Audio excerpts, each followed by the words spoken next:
something truly big is underway. And it is the confluence of technology and globalization and demographics. These are changing the fundamental mental nature of organization and of work itself. And so I'd like to spend a few minutes talking about that because it has important implications for our students and our alumni. In fact, on this change, William Gibson, who is an author and wrote an iconic book about 25 years ago called The Neuromancer. He was the one who labeled cyberspace.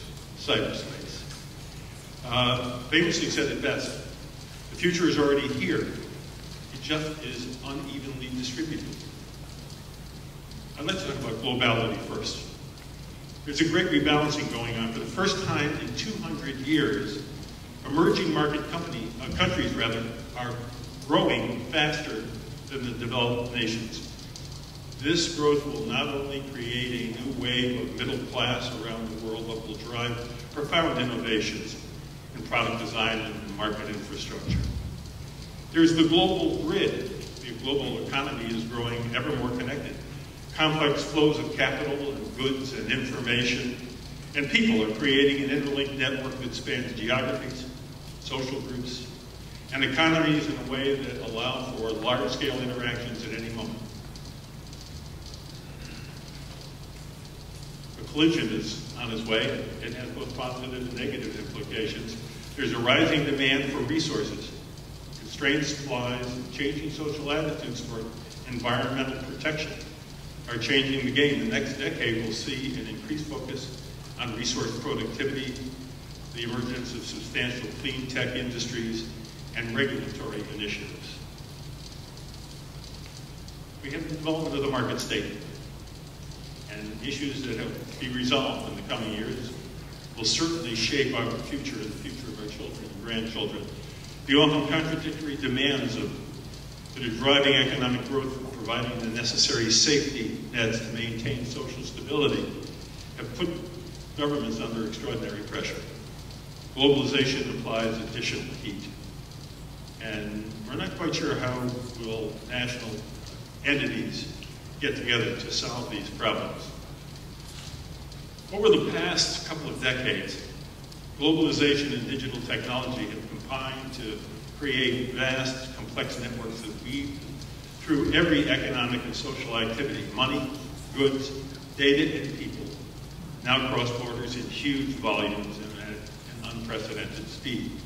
These networks form a global communications and information grid that enable large-scale interactions in an instant, and the boundaries start to blur.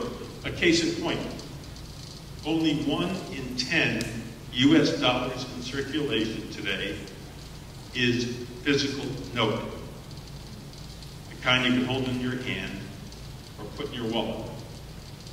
The other 9 are virtual and only exist in cyberspace.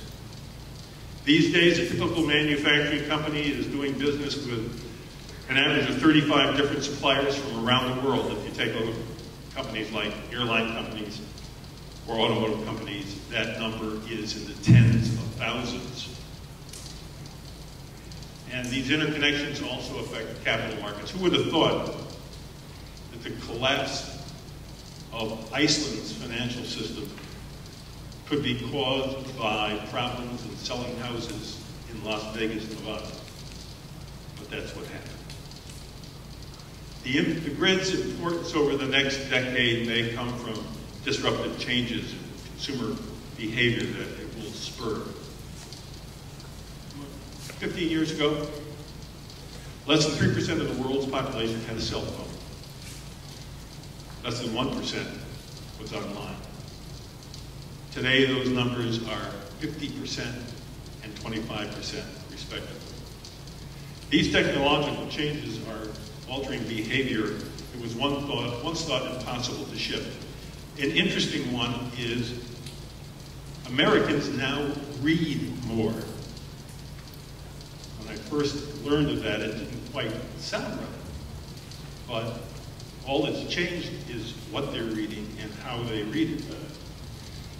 They're also writing more. If we take a look at the online sales phenomenon, they're writing reviews on products.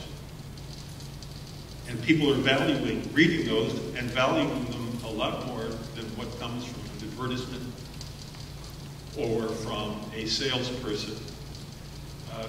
Traditional media companies are now facing that, and it's a large hole in behavior that they quite don't know how to fix. To sum up, changes in information and communications technology, especially the internet, mobile computing, communications, the communications devices, and importantly, the coming cloud, are and will continue to transform our global information system field.